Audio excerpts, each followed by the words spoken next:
Zelena salata je povrtlarska kultura kratke vegetacije. To je povrće koje se koristi u svježem stanju. Uzgaja se na otvorenom, a na mnogim područjima dominira i plastenička proizvodnja zelene salate. U zimskom periodu ona je jedna od najpopularnijih biljaka za uzgoj, ali često se zbog vremenskih prilika javljaju razna oboljenja. Upravo to je tema današnjeg videa, pa poslušajte koja su to oboljenja i kako ih spriječiti. Ukoliko već niste, zapratite naš kanal gdje imate video savjete o uzgoju salate i mnogih drugih vrsta voća i povrća.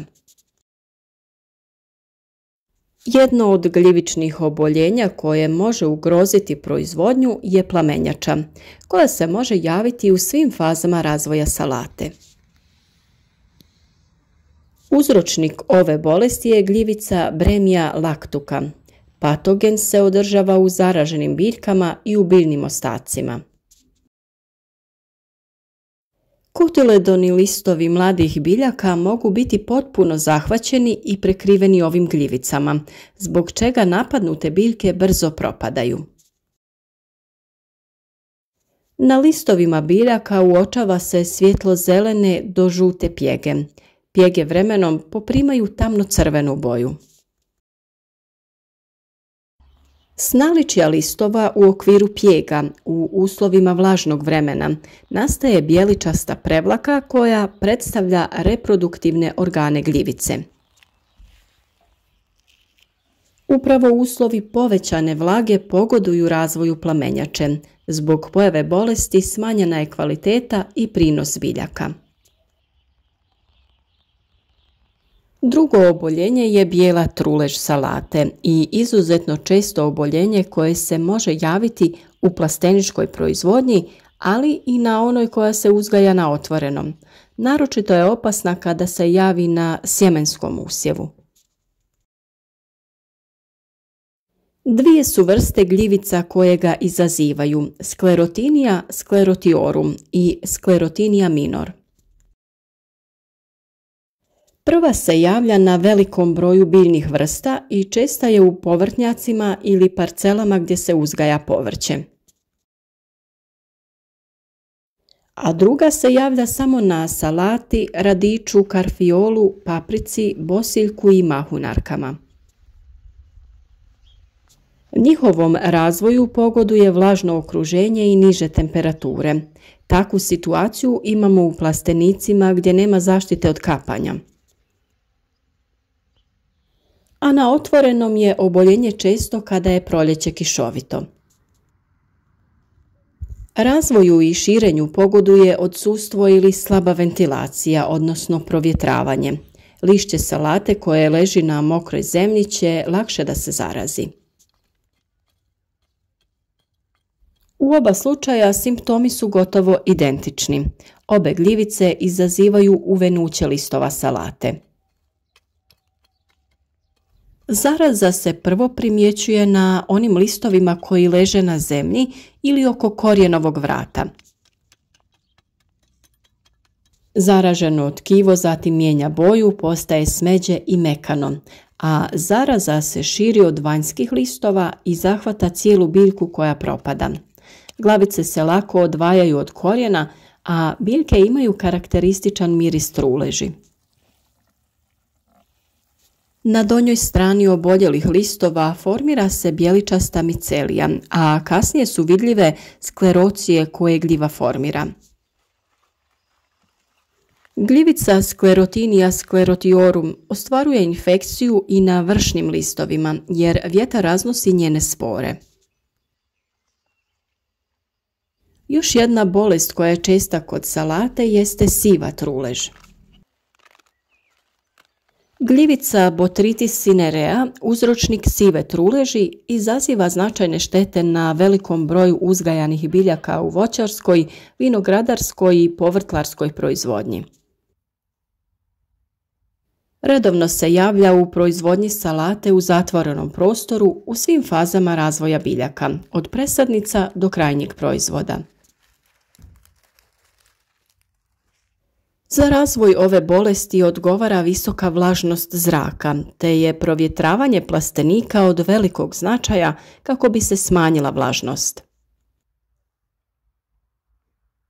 Prvi simptomi manifestiraju se u vidu vodanastih pjega u osnovi lista.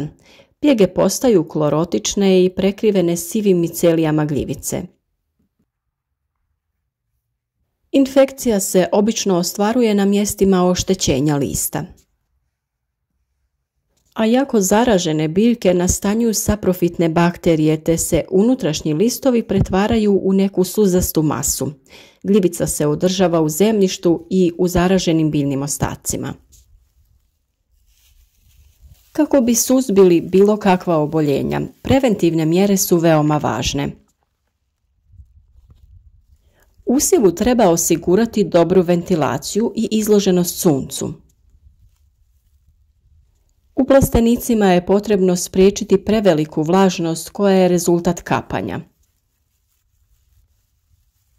Redovno uklanjanje korovskih biljaka je vrlo važno jer one povećavaju vlažnost i onemogućavaju brzo sušenje površine biljaka, ali i zemljišta. Salatu treba uzgajati na dobro dreniranom zemljištu ili pak u uzdignutim gredicama. A dobro je i malčirati površinu oko salate kako bi spriječili polijeganje listova na vlažnu zemlju. Također izbjegavajte zalijevanje koje obilno kvasi biljke. Vrlo je važno i da se poštuje plodored.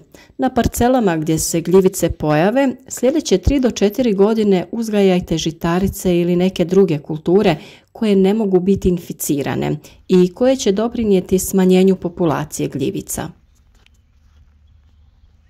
Također važno je i uklanjati biljne ostatke jer parazitna gljivica prezimljava u zaraženim ostacima. Plastenike je potrebno dezinficirati poslije iznošenja zaraženih biljaka. Ukoliko se odlučite za primjenu nekog od fungicida, odaberite preparate koji imaju veoma kratku karencu. Oni se nanose u osnovu mladih biljaka, ali postoje i prirodni načini suzbijanja ovog oboljenja. Redovno dodavanje komposta smanjuje pojavu oboljenja iz zemljišta. Obim preživljavanja ove gljivice se može spriječiti i dodavanjem stajnjaka koji predstavlja mješavinu slame đubriva od životinja. Zemljište na kojem je bio zaražen usjev potrebno je obraditi na dubinu od 25 cm kako bi se smanjio potencijal uzročnika. A kada govorimo o samoj zaštiti salate, onda krećemo sa zaštitom još u proizvodnji rasada. Tek iznikle biljke su vrlo osjetljive na bolesti. Kada je sadnja obavljena u tlu, poželjno je obaviti tretiranje preparatom Previkur, zalijevanjem mladih biljaka. Dodajte 30 ml pripravka u 10 litara vode. Kada se salata rasađuje na stalno mjesto, ukoliko koristite staru crnu foliju, obavezno je dezinficirajte.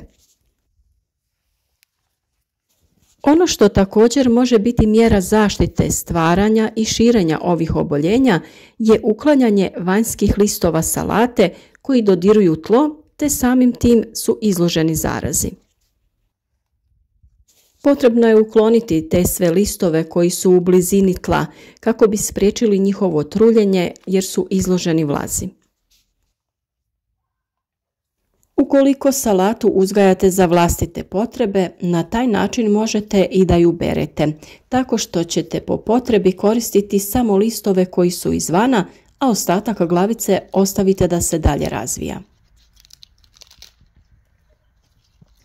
Ukoliko želite da salata bude zdrava i kvalitetna, pripremite dobro tlo prije sadnje ili sjetve.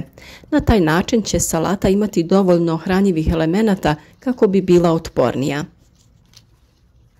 Obavezno zalijevanje vršite samo oko biljaka po tlu, nikako nemojte močiti listove salate. O temi uzgoja salate, sjetvi, sadnji, razmaku između biljaka imate poseban video, pa razgledajte malo po našem kanalu i upoznajte se sa raznovrsnim temama. Vrlo je važno da je razmak između biljaka odgovarajući za tu sortu, da imaju dovoljno sunca i prozračnosti kako bi se izbjeglo stvaranje vlažnih uslova koji pogoduju razvoju bolesti.